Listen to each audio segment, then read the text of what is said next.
Non, parce que quand on dézoome un petit peu, Xbox sous Spencer, c'est quand même pas mal de paroles en l'air et de promesses non tenues, voire même des mensonges par omission et des contre-vérités assez souvent. C'est à ce moment-là que Philou et sa clique nous avaient promis que seulement 4 jeux Xbox sortiraient sur PlayStation 5 et que le gros des jeux first party resteraient tous sur Xbox.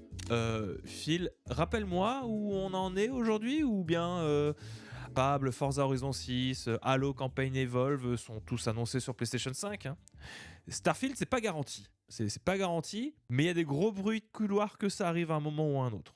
Ça, c'est qu'un exemple, parce que des mythos comme ça, Philo, il en a lâché plein ces dernières années. Tenez, par exemple, en 2023, il nous jurait que le prix du Game Pass n'augmenterait pas suite au rachat d'Activision Blizzard. Et en fin d'année dernière, bam, les prix ont explosé et on a perdu les gros jeux Day One sur la plupart des paliers. Non, vraiment, je reviens toujours pas de me dire que l'abonnement Ultimate, il est passé de 19,99€ à 26,99€ en octobre 2025, alors qu'à son lancement, je tiens à le rappeler, hein, il coûtait seulement 9,99€ par mois et proposait bien plus d'avantages. En juillet 2025, on se rappelle aussi qu'Xbox insistait fermement sur le fait que, je cite, Phil Spencer n'est pas prêt de se retirer. Ah bah écoutez, bah là aussi, il vaut mieux en rigoler, hein, parce que c'était encore du pipeau.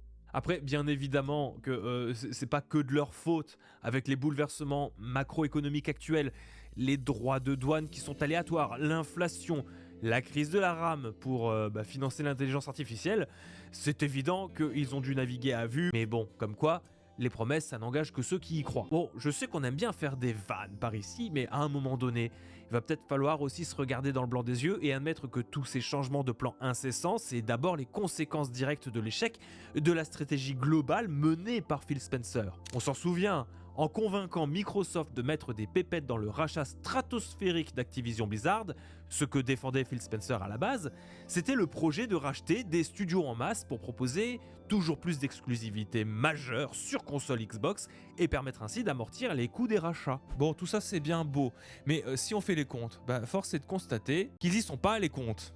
Justement, si Microsoft continue de nous marteler que le Game Pass est rentable, dans les faits, on est loin des 100 millions d'abonnés espérés dans le business plan, selon les chiffres de juin 2025. On est sur un petit peu plus d'une trentaine de millions d'abonnés. Pire encore, d'après Bloomberg et le résultat de projections financières détaillées élaborées en interne par Microsoft, la maison mère se serait mangé un manque à gagner de 300 millions de dollars lié à la sortie de Black Ops 6 sur le Game Pass. Pas besoin d'être fort en maths pour comprendre à quel point la note elle est salée.